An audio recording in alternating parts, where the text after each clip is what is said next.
What's up, fishing friends and fellow anglers alike?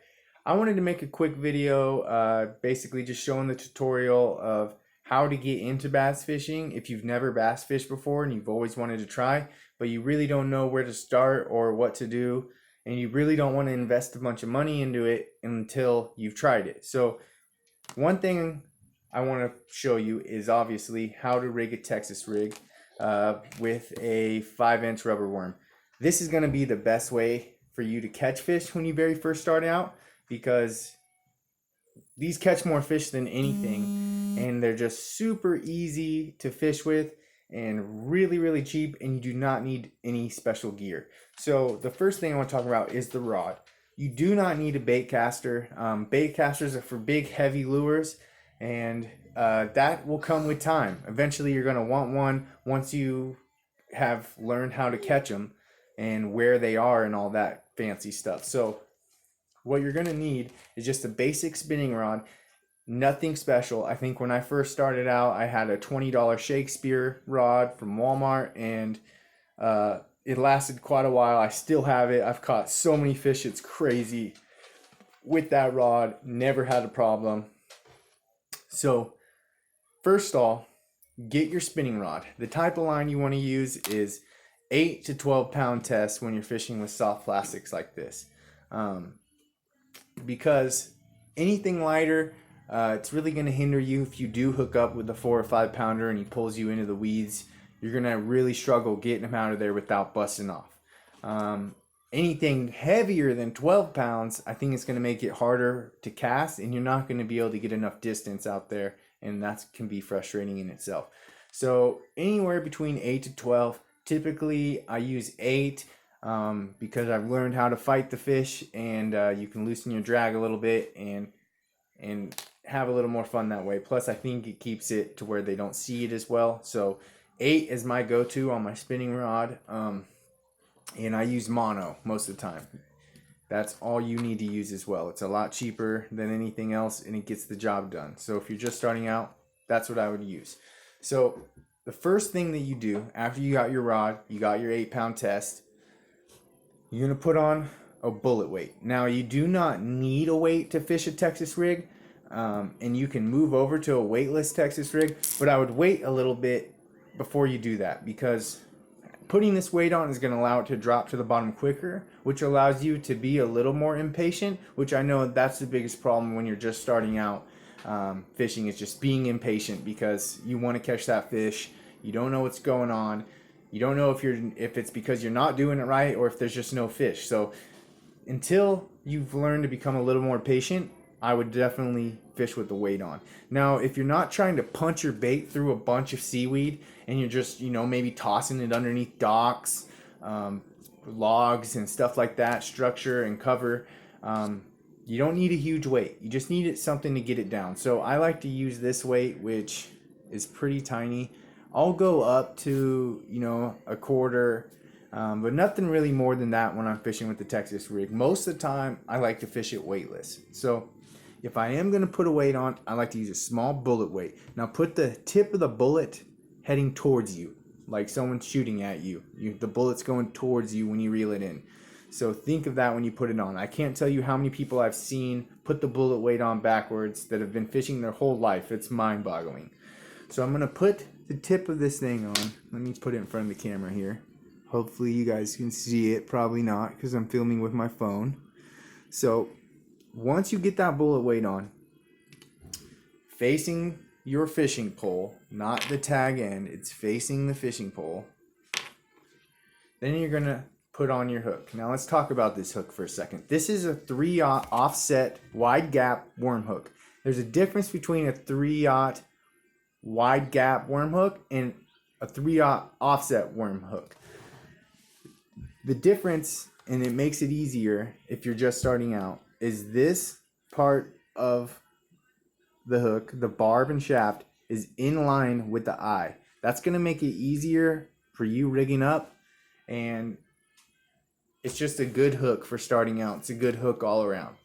So once you get your hook, now you can use a little bit smaller of a hook, a 2/0 or whatever, But I wouldn't go bigger than 3/0. I think 3/0's a perfect size. I can still hook the small ones when they come and bite, and it's still big and strong enough to reel in, that 6 or 7 pounder.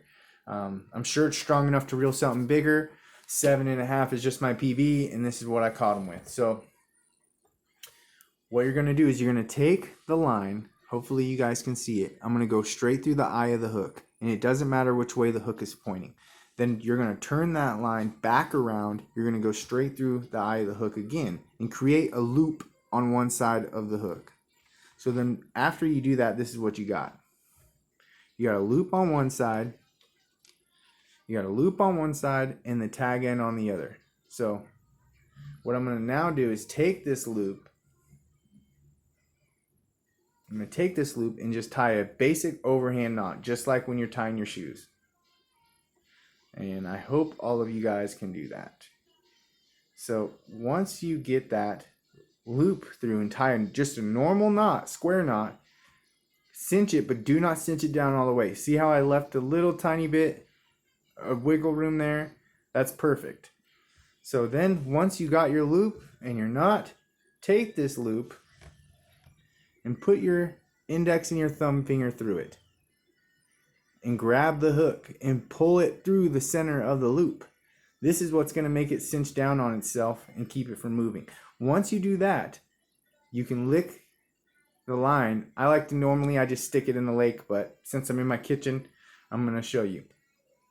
Get the line wet and you start to cinch down. Now I like to grab the tag end because I think that it really helps. So, bang. That's what you'll end up with, okay? And the line is going through the eye 2 times, which really makes it strong. And once you get good at this knot, you can do it in like 10 seconds. And that's the main reason why I like this knot so much. That, and I've never lost a fish on it. As long as you're checking your line right here, every few casts for abrasions, you should never lose a fish, okay? So now you got your bullet weight on. You got your hook on. There's no swivel. There's no leader line. It's just straight 8-pound mono on a spinning rod. It's tied directly to the hook with the bullet weight on top. Now that bullet weight kind of looks like a fish's head, and that's what they're supposed to do. And I'll show you once the worm gets on.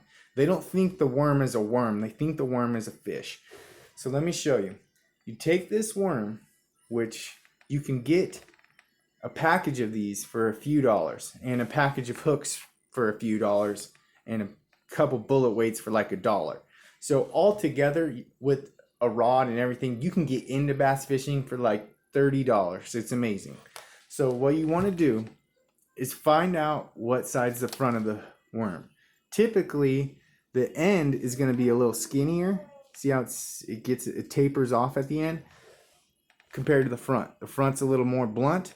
And that allows for this thing to move around in the water. So let's go ahead and rig this on the hook. Now this is a part I struggled with tremendously when I first started out. I struggled with this so much that I only fished with the wacky rig because that was the only way I knew how to stick the worm on the hook. So let me show you. You take this and you're going to want to take this hook and go into the front of this worm about 1/4 of an inch. Not too much, just 1/4 of an inch. So once you get that in, come out the side, slide it up the shaft of the hook. Once you reach the top, the elbow of your eye right here, you're going to spin your bait around 360 degrees, or spin the hook around, or 180 degrees, excuse me. Slide it all the way up. See, now you got this, okay? And it's perfectly on the eye of the hook. Now, this is the part I actually struggled with. Everybody can do that part. This is the part where you might want to pay attention a little bit if you don't know what you're doing. See where this hook bends right there? The bottom of the hook that my thumb's resting on right there? That's what part's going to go through the worm. See, I'm looking. That's where it's going to go through. Right there. So I'm going to pinch right where that part goes through. That lets me know where the hook needs to go through. So I'm going to take the hook, I'm going to pinch it right there, I'm going to slide it in. Once you've got it like that, you're basically ready to fish. All you need to do is lift this up and bury the needle part of your hook into it, because that's going to keep you completely weedless. See, I can take this hook right now, I can slide it up and down my hand without getting hurt, without it hooking me. And if it's not going to hook me, it's not going to hook weeds and logs and other things alike. So that's how you're able to get this into this thick seaweed, in between lily pads, roots, logs, underneath docks, around chains, whatever. That's what's going to keep you from getting hung up. So you got that on there, and it's not going to affect the fish. When the fish bite this thing, bass are aggressive. They're going to bite really hard, and as soon as they bite it, bang, it pops right out. But you want it buried in there just a little bit while you're fishing to keep it weedless. That's the main point of a Texas rig. So once you got it on, it looks like this. Now, with that head on there, it looks like a little fish. We're at a funky angle, so it's looking a little weird. But you can see it.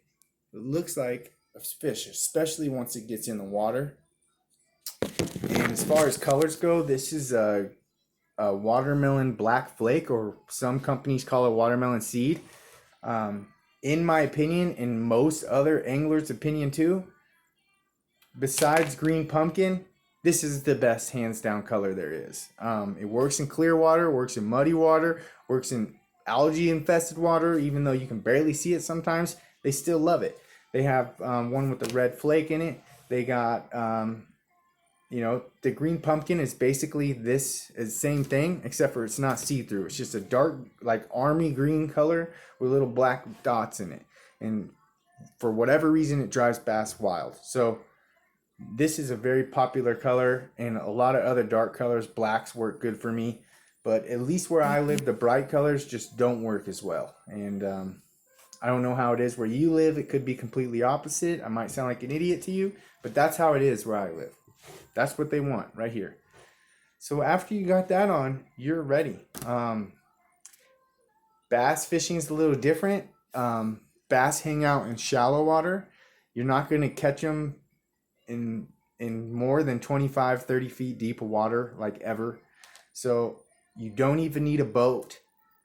Rig this up, go out to your local lakes, spend, maybe a couple hours just walking around the bank like you're on a hike and tossing it out there 20, 30 yards as far as you can go. And when you reel it in, seriously, reel it in this slow. Every once in a while, give it a little shake, but just continue on reeling it in this slow. Let that thing drag across the bottom. When you feel humps, lumps, rocks, stumps, jump it up over the top of it, but let it go back down to the bottom. They're only going to slurp this up off the bottom. So if you're sitting there reeling it in all the time and it's lifting up off the bottom and swimming through, you're not going to get any bites. You might, but you're not going to consistently catch fish. So that's what I wanted to show you guys today. Hope you have a good day. Thank you for listening to me, and go out there and slam them. See ya.